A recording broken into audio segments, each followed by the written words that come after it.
စာအုပ်လေးတစ်အုပ်ရှိပါတယ်အဲ့စာအုပ်ကလေးကမောင်စုရှင်ရေးတဲ့စာအုပ်ပါလေးပါဖတ်ကြည့်စေချင်ပါတယ်ကျမအသက်ကြီးတဲ့အခါမှာအဲ့စာအုပ်ကိုကျမဝယ်ထားပါတယ်ကျမတို့မှာစိတ်ကြစရာအချိန်တွေငယ်တုန်းကရှိသလိုအခုချိန်မှာလည်းရှိတာပဲအနှောက်အယှက်အဖြစ်စီးဆိုတာရှိတာပဲနေ့စဉ်မဟုတ်တောင်မှလစဉ်မဟုတ်တောင်မှမကြာခဏတွေ့တာပဲတစ်ခါမှငိုရလောက်တဲ့အထိဝမ်းနဲ့ကြေကွဲစရာတွေဆုံးရှုံးမှုတွေမအောင်မြင်မှုတွေဆုံးရှုံးနေဆိုတာတယောက်ကိုဆုံးရှုံးရတာမျိုးအမေကိုဆုံးရှုံးလိုက်ရတာမျိုးအဖေကိုဆုံးရှုံးလိုက်ရတာမျိုးဒါအပြင်ကိုလုပ်တဲ့အလုပ်တဲရေသွန်တကဲ့သို့ဝုန်းငနဲ့ဖြစ်သွားတာမျိုးအဲ့ဒါမျိုးတွေလည်းအများကြီးရှိတယ်အဲ့လိုရှိတဲ့အတွက်ကျမတို့ကထက်ခါကိုခွန်အားတက်အောင်လုပ်ရပါတယ်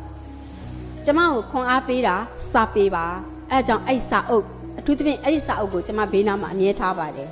အဲ့ဒါလေးကိုကျမမျှဝေပေးခဲ့ခြင်းပါတယ်အဲ့စာအုပ်ကလေးရဲ့နာမည်ကပင်လယ်ပြာနဲ့တငါအိုးတဲ့နော်ပင်လယ်ပြာနဲ့တငါအိုးအင်္ဂလိပ်လိုကျတော့ The Old Man and the Sea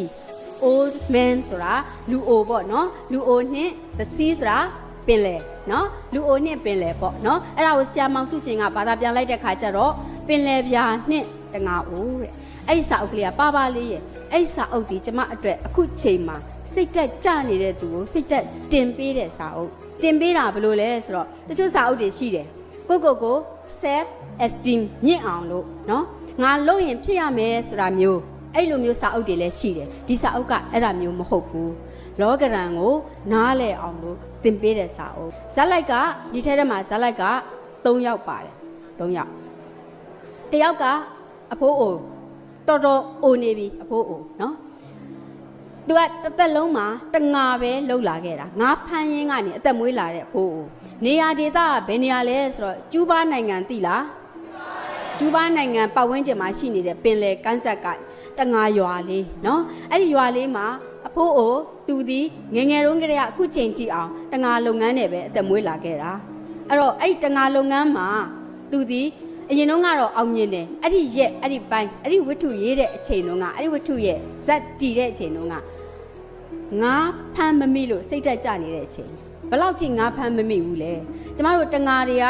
ငါ့ကိုဒီနေ့သွားဖမ်းတယ်အော်ပင်လယ်သီးစာရောက်သွားရောငါတကောင်းမှမမိပဲနဲ့ပြန်လာခဲ့ရတဲ့ရက်တွေရှိတာပဲအဲ့ဒီလိုပဲနောက်တစ်ရက်ထပ်သွားတယ်မိများမိမလားပြန်လာတယ်လုံးဝမမိဘူးအဲ့ဒီရက်ပေါင်းဘယ်လောက်ထိကြာသလဲဆိုတော့အဲ့ဒီအဖိုးကြီးမမိတာငါမမိပဲနဲ့ဘာမှမပါပဲနဲ့အလွတ်ကြီးပဲပြန်လာခဲ့တာ84ရက်တဲ့နော်84ရက်လုံးငါတကောင်းမှမမိဘူးဆိုတော့ तू ဘယ်လိုနေထိုင်စားတော့မလဲစဉ်းစားတာကြည့်ပြီးတော့